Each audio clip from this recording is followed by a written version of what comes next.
Let's go. It's about us. Let's go.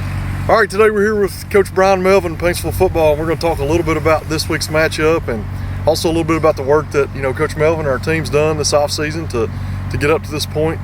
We just wanted to start out and I guess talk about the community, Coach. I know the community's always been something that's important to you and you think's a critical factor in growing this program. So just talk to us a little bit about what you've done to get the community back involved. So the community it's really crucial here. I mean, I think for this place to be good, you got to have the backing of everyone. And one of the things that I've reached out to some former alumni, some people that were big time supporters that just had lost interest over the last couple of years or so, and kind of bringing them back in, and then getting our elementary programs tied back in until it feels like one big family. I think that's really huge because you get those parents that are on the grade levels that are below varsity, and now they're working in the concessions. They're doing things, hanging signs around the field, and it just feels like a family again.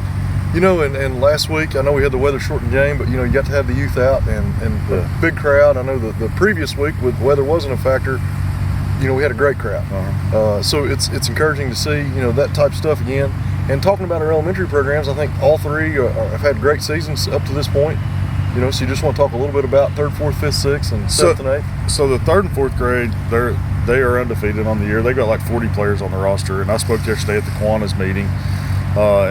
For 40 for us in a small school, that's a huge number, and it translates over in 5th and 6th. They're right over at 35 and undefeated on the year. And then you come to middle school, they've lost one game against a tough opponent, and our feeder program is really blooming and blossoming, doing the things that we needed to do to get us better at the varsity level. The crowds, man, weather shortened, but I looked up at 6:30 last Friday night during stretches while we had the youth out on the field, and our home bleachers was 3/4 the way full, and the concession stands packed. And it's a shame the weather got that game because I felt like we had some momentum going when we did get a play. So. And I think when you look at, the involvement of the community, the youth programs, it seems like everything's kind of snowballing for us. But, when we talk about Brian Melvin as a football coach, what would you say is in your DNA, your fabric of who you are as a coach? I know I coached with you some time. I know some of the things that you're a defensive-minded head coach. I think that's fair to say. But what would you say some of your philosophies are, Coach, to bringing this football program back to prominence? Well, for me, it goes beyond X's and O's. I think it's a family atmosphere. I want my players to know I'm going to love them. I'm going to coach their tail off, and I'm going to be hard on them, but it all comes from a place of love and wanting them to be successful. And I've said this in other interviews, we're not measured on wins and losses. Sure, the community looks at that, the papers write about it, but to me, it's looking at how they become men down the road and what kind of life they lead and how they affect their community when they get older. So that, to me, that's a big thing. I mean, obviously, I'm a defensive-minded head coach. I want to be physical. I want to get after it. I mean, we have goals in our defense. It's no runs over 10, no passes over 15, and so we kind of set that bar, and that's how we measure ourselves. Appalachian News Express interviewed me about 3 weeks ago, and one of the things they complimented when Coach Jericho was here was how physical and how aggressive the defense was, and I think that's something we put on the film right now is that we're doing that, and hopefully to get better as the weeks go on. And one thing I've noticed, Coach, just from being, I guess right down the hallway from the weight room, right? I hear the weights making noise, and I hear all that stuff going, and not just during the off season. I think it started then. But talk to us about the weight room a little bit, and maybe why that's such a critical element for high school football to find success. So we started in the weight room in January, and we were running about 30 plus, depending on basketball schedules and other sports schedules. And we are a small school, we share athletes, but it's important for us because we can't afford to have injuries, and that's injury prevention. Plus, yes, we work together as a team down there. We learn, we grow, we struggle together, and it's so important. I mean, I think you walked through the weight room yesterday after school. We had 37 guys in there just busting their tail, and I'm looking forward to maybe upgrading our weight room soon and making some changes to that. And I think we've got big dreams, so hopefully we can get some things rolling. And I think that's one thing that people sometimes neglect in terms of the overall athletic picture.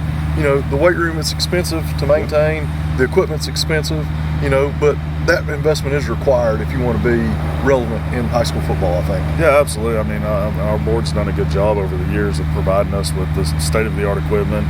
I mean, if you were to walk in our weight room right now, it's. I mean, we've got pretty much all road equipment. It's top of the line, lifetime warranty stuff, and we put it to use. I mean, it's banging metal in there and creating meatheads, and just getting after it. Talking about this year's team, we've got a little bit of an experience, got some experience coming back.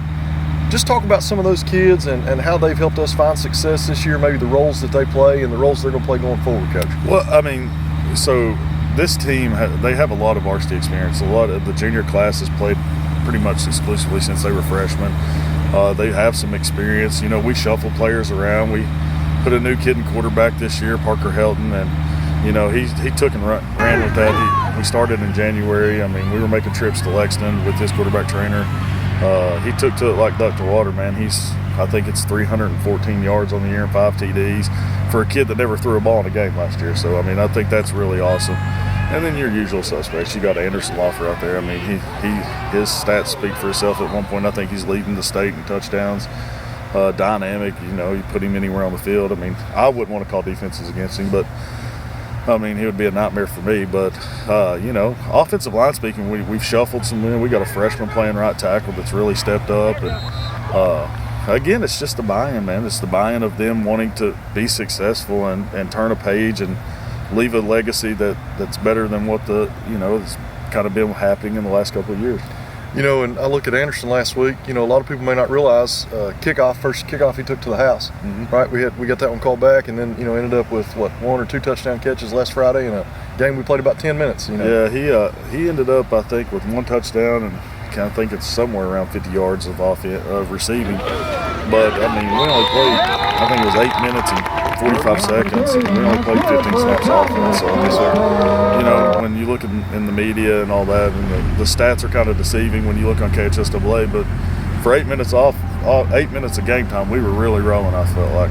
And I feel like Parker just continues to grow. I think people don't realize, when you play quarterback in high school, it's about managing the game. Mm-hmm. It's not necessarily about hitting that 60 or 70 yard run. We all love that. But, moving the chains, right? Mm-hmm. 3 yards in a cloud of dust, I think something that we used to say. Yeah, I mean, and that's one thing that we've game 1 against Floyd Central, we rushed the ball for more yards than we passed it for. And then the next game we go to Bath County, and Bath County was putting 8 or 9 in the box, and we were just able to take advantage of it. He threw for like 200 some yards. So he's doing whatever it takes to be successful for the team. But I will say that he's came so far from like January, making throws then to now. I mean, he's a completely different kid, and I look forward to seeing him in week 10, what he looks like as he's got a bunch of snaps under his belt, and the game slows down a little bit for him. You can see his confidence continue to build, really for the whole team. You can see. Yeah. One thing that I've really liked, just from a fan's perspective, is our kids are coming out, they're playing hard. The effort's really good. We're physical, like you said, but, let's go ahead and let's look forward to Russell this week. I know we've gotten off to a great start this season. I know you don't like rankings, but I'm going to bring it up. Paintsville's back in the top 10 in Class A football this week. It's been a few years, Coach, since we've been up in that ranking. I know you hate that, but it's Nick relevant. Nick Saban says that's rat poisoning. That's right. So you look at it, if you start reading your press clippings and stuff like that, you're going to fall because of selfish pride. But for us fans, just to see us up there, it means we're doing something right. So I think it's good for the community. I think it's good to see that our hard work that we're doing that maybe is not seen. And yes, sir. And we kind of went quiet on social media in the spring because I just wanted to just work in the dark and just it'll come to light when we get in season. But those things they're great for the fans. But I try to keep them out of our locker room because I want our guys to focus on going 1-0 and every week and not looking ahead or to another opponent. We just got to focus on it. So we got Russell this week. Coach Maynard there does a great job. They'll be physical. They're going to be down there around the Ohio River. They play a good brand of football. Yes, they're right across from Ironton, Ohio, which is a staple in Ironton in Ohio. It's going to be a challenge, but I feel like that if we come and show up, we might be able to compete in that game. And Coach Maynard's an old wrestling guy. Oh, yeah. So we'll try not to hold that against him, right? Yeah. Coach Maynard's a great guy. Yeah. But, looking at Russell, Coach, what are some of the things that maybe you see on film this week that we need to do well and maybe take away from them? What do they do well? So their quarterback, if you look at the stats, I think My Town TV and Ashland released it the other day, he's throwing it well. He's thrown for like 600 yards on the season, I believe. The Frazier kid, He's big, physical. I mean, just kind of stereotypical quarterback in that area. I mean, he'll throw it. He's got 2 good wide receivers that, you know, I was told by one of my coaches that know their grandfather that they're like 11-second guys in the 110 meters, wow. So they're fast. And, you know, I think for us, I mean, it's going to be, can we stop that attack and then focus back in on the run, because they're going to run that, they're going to run at you, and that's just the kind of brand of football they play. Defensively, I mean, we've been looking at their defense, and it's a bear, but I don't think Coach Sloan, our offensive coordinator, has done a good job kind of game planning up for that. Yes, sir. So looking at TJ, just what I remember of TJ, maybe Connor Messer days, right? Oh, yeah. The trick play always up his sleeve. Yeah, so you got to prepare for that. I mean, you go back to guys like, you know, when he had Connor Messer, John Cherry, and those guys. Yes, sir. Always being creative about getting his playmakers. Yes, sir. Playmakers the ball, and you know, it's no different with some of their skill guys. I think that they present a challenge. I mean, just because out of their vertical threat with their speed. Yes, sir. Well, Coach, we'd like to wish you good luck this week. We're excited about the future of the program. Seems like it's in good hands. Seems like we've got great momentum back over here at Paintsville football, and we'd like to wish you guys the best of luck tomorrow night. Go Tigers. Go Tigers.